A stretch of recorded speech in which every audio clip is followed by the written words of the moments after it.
जय हिंद मित्रांनो, आपल्या यूट्यूब चॅनलवर मी सर्वांचं मनापासून स्वागत करत आहे। आजचा हा व्हिडिओ अतिशय जास्त महत्त्वाचा आहे, कारण या व्हिडिओच्या माध्यमातून आपल्याला स्वतःचं मेरिट या ठिकाणी थोडक्यामध्ये तपासून पाहण्याची संधी मिळणार आहे। कारण आपण त्या पद्धतीने ॲनालिसिस केलेलं आहे। टेट परीक्षेमध्ये मिळालेल्या स्कोर्सनुसार उमेदवारांची रँक नेमकी कोणती आहे, किती जागा आल्या, तर एक्झॅक्टली किती मार्कांच्या उमेदवारांचा या ठिकाणी फायदा होऊ शकतो, ओव्हरऑल आपली रँक काय आहे, आपल्या कॅटेगरीनुसार, आपल्या मेलनुसार किंवा फिमेल असाल तर फिमेलनुसार आपली रँक काय आहे, म्हणजे थोडक्यामध्ये जागा आणि आपण त्या ठिकाणी कुठे बसतोय का, त्या संदर्भामध्ये थोडक्यामध्ये जे आहे आपल्याला विश्लेषण करणारा हा व्हिडिओ असणार आहे। त्यामुळे हा व्हिडिओ आपण बारकाईने बघा। यामध्ये दिलेला जो डेटा आहे तो टेटचा जो काही स्कोर आहे, ऑफिशियल स्कोर आहे, त्यावरून घेण्यात आलेला आहे। आणि तुम्हाला हे सगळे जे काही ॲनालिसिस केलेले आम्ही पत्रक पीडीएफ्स हवे असेल तर आपल्या टेलिग्रामच्या चॅनलला देखील मी देणार आहे। परंतु सगळ्या बाबतीमध्ये आपण डिटेल्समध्ये माहिती पाहण्यापूर्वी आपण जर चॅनलवर नवीन असाल तर आमचं चॅनल सबस्क्राइब करा, साईडचे जे बेल आयकॉन आहे त्याला देखील प्रेस करा, जेणेकरून शिक्षक भरतीच्या संदर्भामधल्या कोणत्याही माहितीची अपडेट आपल्याकडून मिस होणार नाही। आणि आपण किंवा आपले कोणी मित्रमंडळी आहेत, कोणी नातेवाईक असतील जे की टेट परीक्षेची तयारी करत असतील तर त्यांच्याकरिता आपण घेऊन आलेलो आहोत गुरुजी टीईटी बॅच 2.0। या बॅच मध्ये पेपर 1 असेल, पेपर 2 असेल, याकरिता आवश्यक असलेल्या सर्व विषयांचे रेग्युलर लाईव्ह लेक्चर होतील। लाईव्ह लेक्चर मिस झालं रेकॉर्डेड फॉर्मॅटमध्ये अवेलेबल आहे।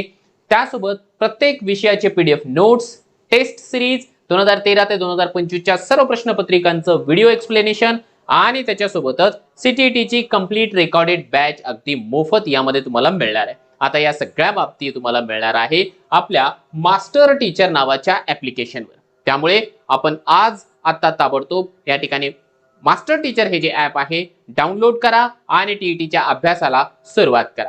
चला तर मित्रांनो, वेळ वाया न घालवता जाऊया आपण त्या महत्त्वाच्या माहितीकडे। बघा मित्रांनो, हे थोडक्यामध्ये जे आहे आपण टेट परीक्षा दिलेल्या सर्व उमेदवारांचा जो काही डेटा आहे त्या डेटाचं थोडक्यामध्ये ॲनालिसिस केलेलं आहे। जसं तुम्हाला दिसतंय टेट 2025 च्या स्कोर कार्डनुसार आपण काय केलेलं आहे की एक्झॅक्टली या ठिकाणी जे आहे मित्रांनो कॅटेगरी घेतलेली आहे। ठीक आहे, इथे घेतली आहे आपण कॅटेगरी, या ठिकाणी पूर्ण कॅटेगरी आहे।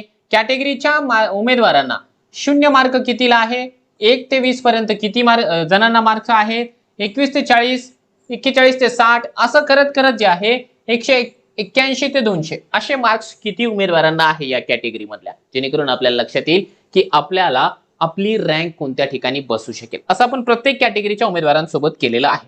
याच्या पूर्वी जर आपल्याला एक वेगळा डेटा या ठिकाणी मित्रांनो दाखवू इच्छितो, तो डेटा देखील आपल्यासाठी महत्त्वाचा आहे।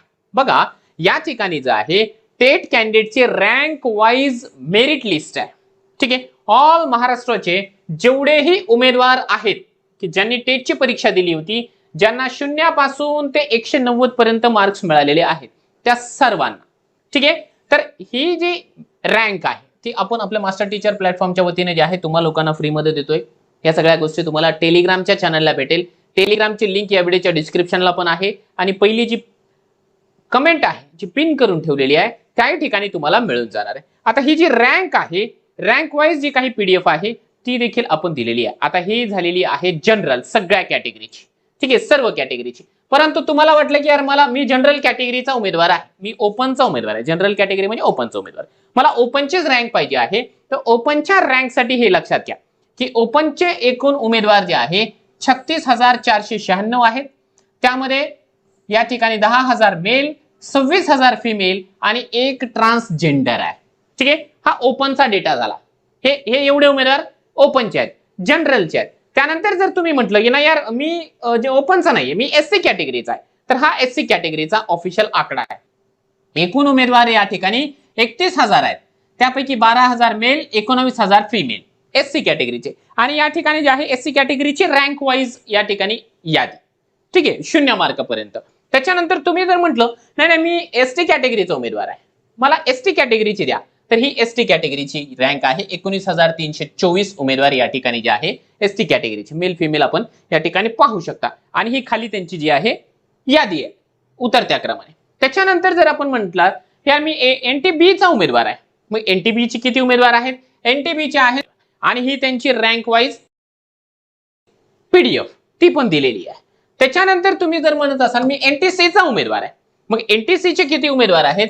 9368 ऑल ओव्हर महाराष्ट्रामध्ये, ही त्यांची रँक वाईज पीडीएफ. त्याच्यानंतर तुम्ही जर म्हटलं मी एनटीडीचा उमेदवार आहे, एनटीडीचे एकूण किती उमेदवार आहेत? एनटीडीचे उमेदवार आहेत 5254. ठीक आहे, आणि ही त्यांची यादी.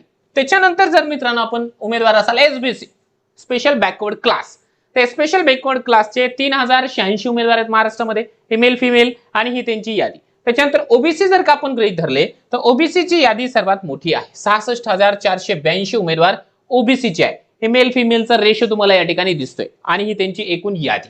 त्याच्यानंतर तुम्ही म्हणाल सर मी त्याच्यातही मोडत नाहीये, मी येतो याच्यामध्ये एससीबीसी मध्ये मी मराठा उमेदवार आहे, तर मग हे मराठा उमेदवार या ठिकाणी एकूण आहेत 15,220. ठीक आहे, हे मेल फिमेलचा रेशो आणि ही त्यांची रँक. त्यानंतर जर का आपण बघितलं की त्याच्यानंतर कोण येतं बाबा, त्यानंतर येते ईडब्ल्यूएस. ठीक आहे, ईडब्ल्यूएस मध्ये एकूण उमेदवार आहेत 9,822 आणि ही त्यांची रँक. ठीक आहे, आता हा झाला जनरल डेटा. आता यांना मग आपण काय केलंय, तर यांना मित्रांनो आपण डिवाइड केलेलं आहे. लक्षात घ्या. आता इथे ना थोडक्यामध्ये मी डिस्क्लेमर देऊ इच्छितो. हा जो काही डेटा आहे ऑफिशियल वेबसाईट वरून घेतलेला आहे, ही पहिली गोष्ट आहे. दुसरी महत्त्वाची गोष्ट, यामध्ये उर्दू माध्यमाचे उमेदवार, मराठी माध्यम आणि प्रत्येक माध्यमाचे उमेदवार एकत्रित आहे. एक आपण ढोबळ मनाने या ठिकाणी अंदाज लावण्याचा प्रयत्न या ठिकाणी मित्रांनो करतो आहोत की आपल्याला आपल्या रांगेमध्ये आपल्या रेसमध्ये किती उमेदवार आहेत. हा व्हिडिओ पाहिल्याच्या नंतर तुम्हाला सगळ्या बाबतीमध्ये या ठिकाणी जे आहे क्लॅरिफिकेशन होऊन जाईल. त्याच्यामुळे एक गोष्ट लक्षात घ्या, एक ढोबळ मानाने किती जागा आल्या तर माझं मेरिट कुठपर्यंत जाईल याचा आपण अंदाज बांधतो आहोत. कारण माझं मी जे काही मागच्या 2017च्या टेटच्या भरतीमधून या क्षेत्रामध्ये काम करतोय त्या अनुभवाच्या बळावर या ठिकाणी काही गोष्टी मी तुम्हाला सांगतोय. चला आता आपण जाऊया आपल्या एक्सप्लेनेशनकडे. बघा इथे आपण एकूण जर का ज्या उमेदवारांनी टेटची परीक्षा दिलेली आहे 2,08,120 आहे सर्व कॅटेगरीचे मिळून. ठीक आहे, आता हे मार्क आपण असं म्हणूया की या ठिकाणी जे आहे 0 पासून ते 190 मार्कांपर्यंत उमेदवार आहे. ठीक आहे, हा डेटा देखील आपल्या समोर या ठिकाणी क्लिअर झालेला आहे. हा चला आता आपण ना एकेका कॅटेगरीचा या ठिकाणी जे आहे मेरिटचा अंदाज बांधूया. समजा या ठिकाणी बघा जनरल कॅटेगरी आपण घेतली, जनरल कॅटेगरी ओपन मध्ये ज्यांना 0 मार्क आहेत ते 37 उमेदवार आहेत, ज्यांना 20 पेक्षा कमी 46 आहे, 40 पेक्षा कमी 510 आहे, 60 पेक्षा कमी 3000 पेक्षा जास्त उमेदवार आहे, 80च्या आसपास 8000 उमेदवार आहे, 100 पेक्षा खाली या ठिकाणी 11,000 उमेदवार आहे. साधारणपणाने मित्रांनो आपल्याला विचार करावा लागेल ज्यांना 100+ मार्क्स आहेत त्यांचा, कारण ओपनचं मेरिट ऑलरेडी जास्त जातं. आता लक्षात घ्या, जर जे उमेदवार 181 चे 200 दरम्यान आहेत ते आहेत 2, ते उमेदवार लागणारच कितीही जागा आल्या तरी. त्यानंतर 180 ते 161 याच्या दरम्यान 110 उमेदवार आहेत. साधारणपणाने जर आपण एक मोठा आकडा घेऊया की ज्यामधून आपल्याला थोडंसं स्पष्टीकरण येईल, तर ज्या उमेदवारांना या ठिकाणी जे आहे 140 पेक्षा जास्त मार्क्स आहेत, ठीक आहे 140 पेक्षा जास्त मार्क्स आहेत असे उमेदवार 3058 आहेत. 3058 म्हणजे हे सगळे जे उमेदवार असतील 140+ वाले 3058 उमेदवार आहेत. आणि लक्षात घ्या या ठिकाणी जे आहे हे उमेदवार सेफ असू शकतात, परंतु एक गोष्ट या ठिकाणी आणखी यांच्यासाठी टफ ठरू शकते. ती काय असू शकेल, तर आता जो काही सुप्रीम कोर्टाने 55-60चा मुद्दा या ठिकाणी जे आहे निकाली काढलेला आहे, त्यामुळे प्रत्येक कॅटेगरीचा उमेदवार मग त्याने ते टीईटी कितीही मार्काने पास केलेले असो, म्हणजे 55 ते 60च्या दरम्यानच्या मार्काने पास केलेली असू द्या, तो देखील या जागांवरती पात्र आहे. त्यामुळे जनरल मधून जरी एवढ्या उमेदवारांनी परीक्षा दिलेली असेल तरी देखील प्रत्येक कॅटेगरीचे जे टॉपर आहेत, उदाहरणार्थ हे 160 पेक्षा जास्त मार्क असलेले हे जे काही उमेदवार आहेत प्रत्येक कॅटेगरीचे, त्या सर्वांना या ठिकाणी जे आहे यांना टफ देता येणार आहे. त्यामुळे इथलं मेरिट सर्वात जास्त असेल यावेळेस. ठीक आहे, सर्वात जास्त असेल. आता एक्झॅक्टली जागा किती येतात तर तो एक महत्वाचा मुद्दा या ठिकाणी ठरणार आहे. बघा जागा 10,000 येईल, 15,000 येईल. ढोबळ मनाने आपण एक 15,000च्या आसपास जागा जर का गृहीत ठरल्या तर 15,000पैकी आपल्या कॅटेगरीचा टक्का किती, ओपनला जागा किती येतील, 4,000 जागा असतील. 4,000 जागांमध्ये मग कोणाकोणाचा नंबर या ठिकाणी लागू शकतो ढोबळ म्हणा. आता याच्यामध्ये काय होतं, 1ली ते 5वी, 6वी ते 8वी, 9वी 10वी 11वी 12वी, त्यानंतर 6वी ते 8वीचा सब्जेक्ट वाईज वेगवेगळं करण, त्या सगळ्या बाबतीत आल्याच, परंतु आपण ढोबळ मानाने या ठिकाणी एक अंदाज बांधतोय की ठीक आहे, मी ओपनचा उमेदवार आहेत, मला एवढे एवढे मार्क्स आहे, मी रेसमध्ये आहे किंवा नाही, मी होप्स ठेवू शकतो किंवा नाही. ठीक आहे, हे जनरलचं झालंय. त्याच्यानंतर जी दुसरी कॅटेगरी आहे एससी कॅटेगरी. आता एससी कॅटेगरीमध्ये आपण ना या ठिकाणी 100 पेक्षा कमी मार्क असलेले जे 10,000 उमेदवार आहेत त्यांचा विचारच करत नाहीये सध्या तरी. ढोबळ मानाने आपण त्याचा विचार करत नाहीये. हे बघा, 100 ते 120च्या दरम्यान या ठिकाणी जे आहे 7,500 उमेदवार आहेत. आता हा आकडा थोडासा जास्त आहे एससी कॅटेगरीच्या तुलनेमध्ये, परंतु आपण जर गृहीत धरलं तर 121 ते 140च्या दरम्यान या ठिकाणी 2243 उमेदवार आहेत. तर लक्षात घ्या, जर आपण एक ढोबळ मानाने, आपल्याला अजून माहिती नाहीये की जागा किती येतात, परंतु एक ढोबळ मानाने आपण असं गृहीत धरून चालूया की किमान 15,000 तरी जागा यायला पाहिजे. मग त्या तुलनेमध्ये जर 15,000 जागा जर आल्या तर 121च्या पुढचे जेवढे उमेदवार असेल ते बऱ्यापैकी सुरक्षित आहेत, सेफ झोन मध्ये आहे सध्या तरी, असं आपण म्हणू शकतो. आता याच्यामध्ये ज्या लोकांना या ठिकाणी 141 ते 160च्या दरम्यान मार्क आहेत ते आहे 354. म्हणजे हे लोक जे आहे मोस्टली चान्सेस आहेत की जे काही स्थानिक स्वराज्य संस्था आहे त्या स्थानिक स्वराज्य संस्थेमध्ये लागतील. आता मान्य आहे की या ठिकाणी जे आहे ना मेरिट असं डिरेक्टली लागत नाही, याच्यामध्ये देखील खूप मोठ्या प्रमाणावरती फोड होते. उदाहरणार्थ 1ली ते 5वी, 6वी ते 8वी, 9वी 10वी, 11वी 12वी असं मेरिट लागतं. आणि याच्यामध्ये देखील ना 6वी ते 8वी, 9वी ते 10वी, 11वी ते 12वीला सब्जेक्ट वाईज वेगवेगळं राहतं, जरी ते एससी कॅटेगरीचं राहिलं तरी देखील. परंतु एक ओव्हरऑल जर का आपण विचार केला तर 141 ते 160च्या दरम्यान ज्यांना मार्क्स आहे किंवा याच्यापेक्षा जास्त ज्यांना मार्क्स आहे ते 354 उमेदवार हे जिल्हा परिषद, नगरपालिका, महानगरपालिकेला जाऊ शकते. त्याच्यानंतर राहतो आहे 121 ते 140च्या दरम्यानचे उमेदवार जे की 2200 आहेत.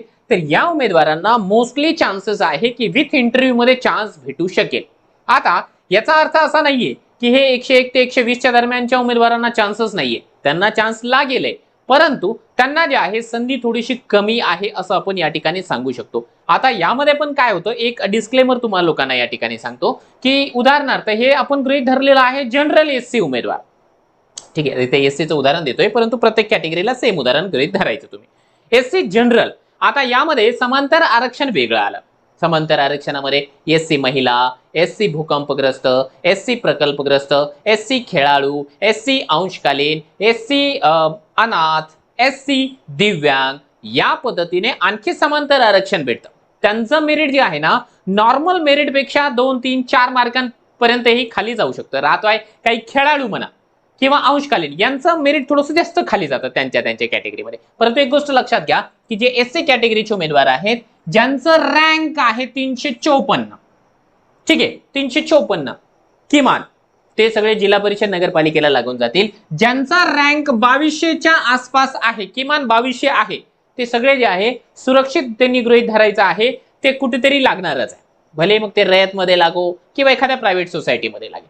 त्यानंतर जर आपण एसटी कॅटेगरी जर का बघितली तर एसटी कॅटेगरीमध्ये 100 ते 120 याच्या दरम्यान आपण असं गृहीत धरूया, गृहीत कशाला रिअलिटीमध्ये आहे 2800 उमेदवार आहे. आता हा आकडा त्या मानाने खूप जास्त आहे. आता यामध्ये काय आहे, काही पेसा क्षेत्रातले पण उमेदवार आहेत आणि काही नॉन पेसा क्षेत्रामधले देखील. मग आता यामध्ये जर आपण असं गृहीत धरलं, हे जे 518 उमेदवार आहेत ते सरळ सरळ जिल्हा परिषदला जातील, किंवा हे जे 2800 ही उमेदवार आहेत तेही मोस्टली जिल्हा परिषद किंवा नगरपालिकेला जाणार आहेत, महानगरपालिकेलाही जातील. यामध्ये हा जो आकडा आहे या ठिकाणी, या आकड्याच्या आसपास देखील या ठिकाणी जे आहे मेरिट येऊ शकेल. म्हणजे हे ते 6000चा आकडा जास्त आहे, परंतु पेसा क्षेत्रातल्या जागा मोठ्या प्रमाणावरती रिक्त आहे. बाकी हे उमेदवार तर सर्रासपणाने लागूनच जाणार आहे. त्याच्यानंतर विजेचा जर आपण आकडा बघितला मित्रांनो, या ठिकाणी विजय कॅटेगरीमध्ये 100 पेक्षा जास्त ज्यांचं स्कोर आहे ते 1400 उमेदवार आहे.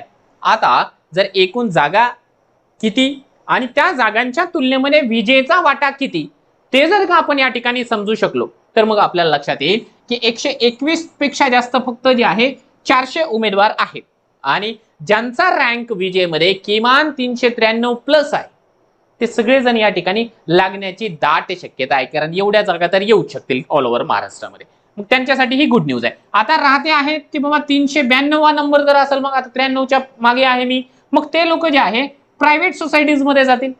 प्रायव्हेट सोसायटी म्हणजे ज्यांचा नंबर जे आहे किमान 1400च्या आसपास आहे. हा अंदाज आहे, हा माझा अंदाज आहे, कारण मी आयुक्त नाहीये, मी काही शिक्षण मंत्री नाहीये, मी शिक्षण विभागामधला वरिष्ठ अधिकारी देखील नाहीये, परंतु 2017च्या टेट पासून मी या भरतीला जे आहे फॉलो करत आलेलो आहे, सर्व उमेदवारांना मार्गदर्शन करत आलेलो आहे. माझा तो अनुभव आणि माझा जो आहे या क्षेत्रामधला जो काही तगडा अनुभव आहे, त्या अनुभवाच्या बळावरती मी या सगळ्या गोष्टी बोलतोय. ठीक आहे, हे झालं विजेचं. एनटीबीचं देखील त्याच पद्धतीने आहे. एनटीबीचे 1300 प्लस उमेदवार असे आहेत ज्यांना 100 प्लस मार्क्स आहेत, परंतु इथे हा जो आकडा आहे 419 की ज्यांचा स्कोर जे आहे 121 पेक्षा जास्त आहे, ते उमेदवार सगळे सेफ झोन मध्ये आहे. मग त्यांनी काय करायचं आहे की आपल्याला या ठिकाणी आपली रँक चेक करायची, आपण सेफ आहोत किंवा नाहीयेत ते एकदा चेक करून घ्यायचं. त्याच्यानंतर एनटीसी प्रवर्ग. आता एनटीसी प्रवर्गाचे 121 पेक्षा जास्त मार्क असलेले जवळजवळ जे आहे 980 उमेदवार आहेत. मग यापेक्षा जास्त रँक ज्यांची आहे त्यांनी सेफ समजायचं. आता यामध्ये हे जे उमेदवार आहेत, समजा ज्यांना 140 पेक्षा जास्त मार्क आहेत, ते आहेत 168, ते सगळेच्या सगळे जे आहे एनटीसी वाले जिल्हा परिषदला लागले म्हणून गृहीत धरतात, ते लागल्यातच जमा आहे. त्यानंतर एनटीडी प्रवर्ग आहे. एनटीडी चे देखील 121 पेक्षा जास्त असलेले मार्क उमेदवार आहेत 597. ठीक आहे, यामध्ये देखील ना 140 प्लस जे उमेदवार आहेत त्या सर्व उमेदवारांनी आपल्या अपेक्षा जिल्हा परिषद नगरपालिकेच्या ठेवायच्या आहे. त्याच्यानंतर जे एसबीसी प्रवर्ग आहे, छोटासा प्रवर्ग आहे, उमेदवार पण फार कमी आहे, याच्या जागा पण फार कमी येतात. यांचे जे उमेदवार आपण गृहीत धरले तर 337 असे उमेदवार आहेत जे 121 पेक्षा जास्त मार्क आहेत, पण यांचं मेरिट जे याच्यापेक्षा थोडंसं हाय जाण्याची शक्यता आहे. ठीक आहे, म्हणजे 130च्या आसपास त्यांचं मेरिट राहू शकतं. मी स्थानिक स्वराज्य संस्थांची गोष्ट करतोय, त्यावरून लक्षात घ्या. त्यानंतर आपल्या या शिक्षक भरतीमध्ये ज्यांचा आकडा सर्वात मोठा आहे ती कॅटेगरी आहे ओबीसी. कारण ओबीसी मध्ये जर का आपण या ठिकाणी मित्रांनो विचार केला तर एकूण आपण हे बघा, हा आकडा लक्षात घ्या की 100 प्लस ज्यांना मार्क्स आहे, 100 प्लस 17,000 उमेदवार आहे. 17,000 सर्वात जास्त जाती ओबीसी मध्ये आहे आणि 100 प्लस मार्क घेणारे 17,000 उमेदवार आहे. एवढ्या तर कदाचित जागा पण येणार नाहीयेत. ते याच्यापेक्षा हे बघा, माझी मनोमन इच्छा आहे 30,000 प्लस जागा यायला पाहिजे, येऊ शकतात. शासनाची मानसिकता देखील असायला पाहिजे. हा, परंतु जर आपण 121 प्लस उमेदवार बघितले तर ते आहेत 7,000.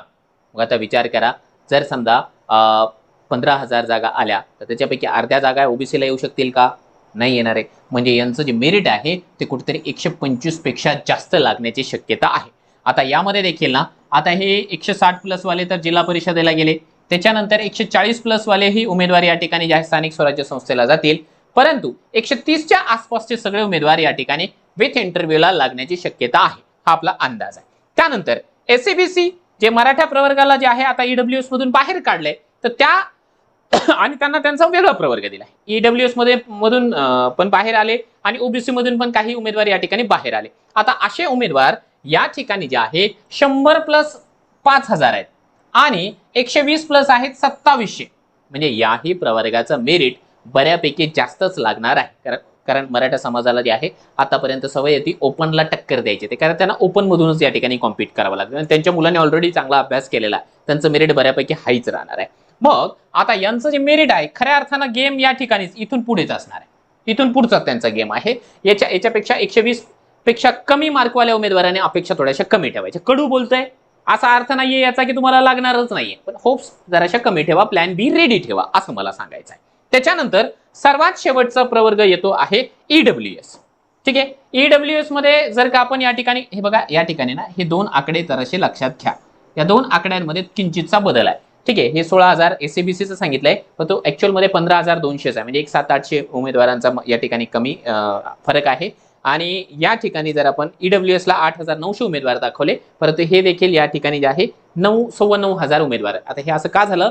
कारण काय आहे, ऍक्च्युअल मध्ये टेटची परीक्षा काही जणांनी जनरल मधून दिली होती, काही जणांनी एससीबीसी मधून दिली होती, काही जणांनी ईडब्ल्यूएस मधून दिली होती. परंतु पवित्र पोर्टलला रजिस्ट्रेशन करत असताना आपली कॅटेगरी मध्ये बदल करण्याचा चान्स या ठिकाणी देण्यात आला होता, म्हणून जे आहे काही जणांनी बदल केलेला आहे, म्हणून हा किंचितचा बदल या ठिकाणी आपल्याला दिसून येते. आता लक्षात घ्या, ईडब्ल्यूएस चे जर आपण या ठिकाणी विचार केला तर जे आहे 100 प्लस उमेदवार आहेत 2,000 आणि 120 प्लस जर का आपण विचार केला तर 730 उमेदवार आहे.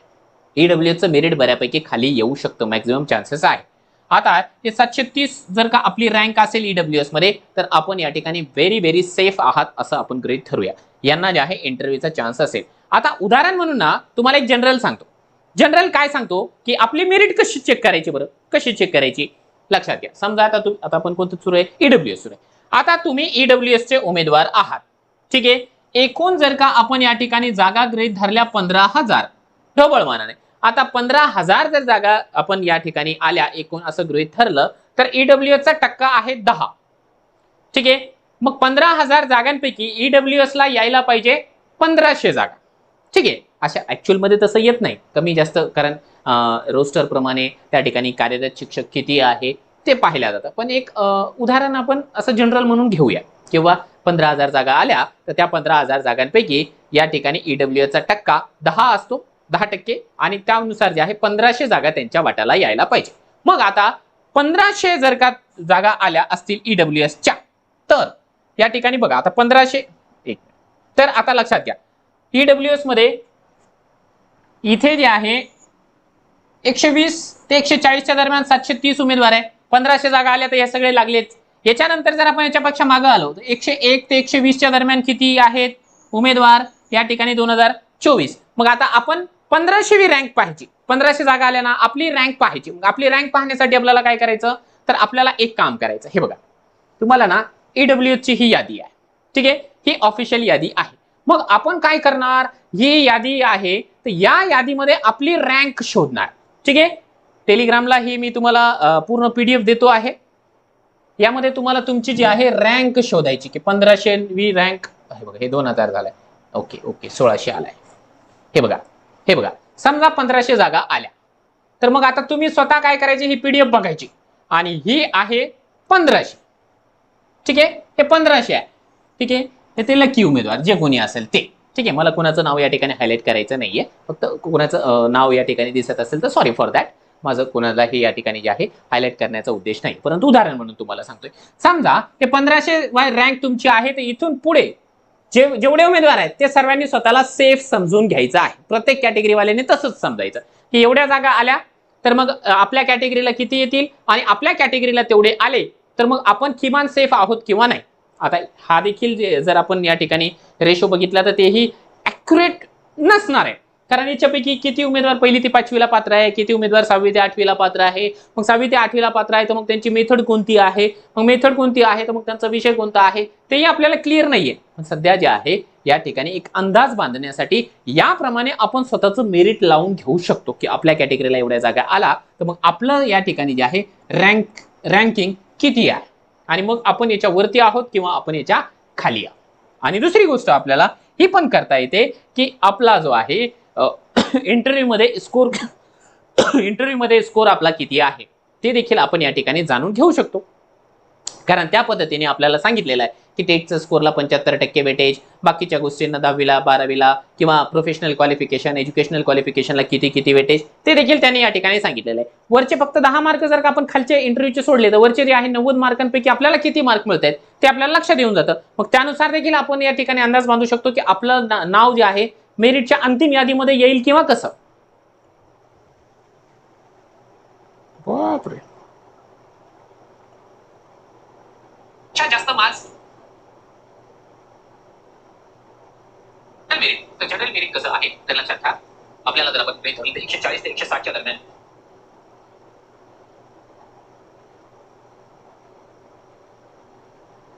प्लस किती 6 पेक्षा जास्त उमेदवार, हा डेटा आपल्याला एकदा लक्षात ठेवायचा. आपली जी काही आता यामध्ये ना आणखी एक इंटरेस्टिंग गोष्ट तुम्हाला या ठिकाणी दाखवतो मित्रांनो. हे तर आपलं जनरल आहे, ठीक आहे. आता ही रँकिंग झाली आहे. आता या रँकिंग मध्ये देखील ना लक्षात घ्या हे जे 141 पेक्षा जास्त असलेले जे मार्क असलेले जे उमेदवार आहेत 4225 आहे. म्हणजे हे सगळे जे उमेदवार आहेत ते जिल्हा परिषदला लागण्याची दाट शक्यता आहे, कारण जिल्हा परिषदेच्या जागा किमान 5000 तर येतीलच आहे. मग ह्याच्यापैकी मॅक्झिमम उमेदवार जे आहे लागून जातील. आता राहते आहे दुसरी गोष्ट की 121 ते 140च्या दरम्यान किती उमेदवार आहे, तर हे उमेदवार 19,000 आहेत. 19,000 म्हणजे मेन कॉम्पिटिशन जे आहे 121 मार्कांपासून ते समजा 190 मार्कांच्या दरम्यानच असणार आहे. याच्यापेक्षा मागचे जे उमेदवार आहे ते मी शक्यतो जे आहे खेळामध्येच धरत नाही. राहिली गोष्ट या लाल पट्टीमधले उमेदवार, तर हे उमेदवार जे आहे निश्चितपणाने तळ्यात मळ्यात राहतील, कायमस्वरूपी तळ्यात मळ्यातच राहतील. त्यामध्ये जर प्रिफरन्सेसचा मुद्दा आला की यार ठीक आहे 100च प्रिफरन्सेस आहेत, मग त्या ठिकाणी जर का त्यांना लॉटरी लागली तर लागली की एखादा चांगला होतकरू उमेदवार आहे, 100च प्रिफरन्स दिले आणि त्याचा त्याला फटका बसला, फायदा यांना झाला. ठीक आहे, मी इशारोमध्ये सांगतोय ते तुमच्या लक्षात येऊन जाईल. ही तर झाली जनरल गोष्ट. त्याच्यानंतर यामध्ये ना मेल फिमेलचा पण आकडा आहे. ठीक आहे, फिमेल हे बघा, फिमेल देखील जशी रँकिंग मी आता दाखवली तुम्हाला जनरल लोकांची, तशी ही फिमेलची रँकिंग आहे. फिमेलमध्ये जनरलला, मग जनरलच्या फिमेल जे आहे 121 ते 140च्या पुढे किती आहे, हा सगळा डेटा. आता मी हे लाईन बाय लाईन काही तुम्हाला वाचून दाखवणार नाही, कारण ऑलरेडी व्हिडिओ भरपूर मोठा झालेला आहे. पण तो लक्षात घ्या की हा देखील एक अशा प्रकारचं आपण अनालिसिस केलेलं आहे. हे अनालिसिस देखील मी तुम्हाला टेलिग्रामच्या चॅनलला देतोय. टेलिग्राम चॅनलची लिंक या व्हिडिओच्या डिस्क्रिप्शनला आहे, त्या ठिकाणी जा आणि हे सगळं बघा. त्याच्यानंतर मेल जर आपण बघितले तर मेलचं देखील आपण अशाच प्रकारे डेटा या ठिकाणी बनवलेला आहे, कॅटेगरी वाईज आणि मार्किंगच्या त्या टप्प्यानुसार आपण त्यांचे जे रँक आहे किंवा आकडे आहे ते घेतलेले. लक्षात घ्या, एकूण जर का पुरुष बघितले तर 80,000 पुरुष आहेत शिक्षक भरतीमध्ये, 80,000. आणि एकूण जर का आपण महिला बघितल्या ज्या की शिक्षक भरतीला कॉम्पीट करताय, 1,28,000 महिला आहेत. हा आकडा आपल्यासाठी महत्वाचा आहे. फिमेल्स आपल्याला पुरुषांच्या तुलनेमध्ये कितीतरी पटीनं आपल्याला जास्त पाहायला मिळत आहे. आता हे सगळ्या गोष्टी टेलिग्रामला मी देतोच आहे. ठीक आहे, आता याच्या व्यतिरिक्त आणखी तुम्हाला काही जर का शंका असेल, काही प्रश्न असतील की सर हे असं होईल का, तसं होईल का, किंवा याच्या व्यतिरिक्त तुमच्या मनामध्ये काही महत्त्वाचे प्रश्न असेल तर आपण जे आहे या व्हिडिओच्या खाली कमेंट बॉक्समध्ये कमेंट करू शकता. तुमच्या सर्व प्रश्नांना उत्तर देण्यासाठी मी निश्चितपणाने प्रयत्न केलेलाच आहे. आणि या व्हिडिओला जास्तीत जास्त उमेदवारांपर्यंत फॉरवर्ड करा, कारण काय होतं की बऱ्याच जणांना जे आहे या ठिकाणी कुतूहल असतं की अरे ठीक आहे माझं काय होणार आहे, जागा कशा असतील, किंवा माझा नंबर लागेल किंवा नाही आहे. कारण मला हे वेगवेगळ्या सोशल मीडियाच्या प्लॅटफॉर्मवरती विद्यार्थी विचारतात, सर माझा स्कोर एवढा आहे, किंवा माझी कॅटेगरी एवढी आहे, टीईटी सीटीटी पास आहे, किंवा क्वालिफिकेशन हे आहे, मला चान्सेस आहेत का. तर असे वेगवेगळे प्रश्न जे आहे तुम्हाला या व्हिडिओच्या खाली जे आहे विचारता येऊ शकतील, किंवा तुम्हाला या व्हिडिओला पाहिल्याच्या नंतर एक ढोबळ मानाने तुम्हाला अंदाज येऊन जाईल. हा व्हिडिओ कसा वाटला ना, त्याबद्दल तुमच्या ज्या प्रतिक्रिया आहे त्याची मला प्रतीक्षा आहे. आणि व्हिडिओला एक लाईक आणि 1 किंवा 2 ग्रुपपर्यंत या व्हिडिओला शेअर करण्याची जबाबदारी तुमची आहे. आणि कुणाला जर का टीईटीची तयारी करायची असेल तर गुरुजी नावाची जी टीईटी बॅच आहे 1 तारखेपासून 1 एप्रिलपासून सुरू झालेली आहे. आपल्या मित्रमंडळींना, आपल्या नातेवाईकांना निश्चितपणाने सांगा, आणि त्यांना सांगा की मास्टर टीचर हे जे प्लॅटफॉर्म आहे, हे जे ॲप्लिकेशन आहे, डाउनलोड करा.